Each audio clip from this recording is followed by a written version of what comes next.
Sheet molding compounds consist of 2 layers of resin paste with a flat layer of chopped and/or unidirectional glass fibers sandwiched between. Typical sheet molding compounds contain 30% glass fibers by weight.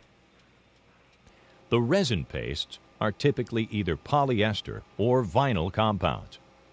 These compounds commonly incorporate fillers, additives, and other materials to reduce material shrinkage during molding, increase dimensional part stability, and to reduce overall material costs.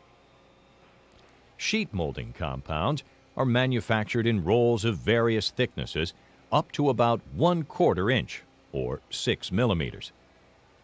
Once manufactured, these rolls are used immediately or stored while the molding compound matures to the desired molding viscosity.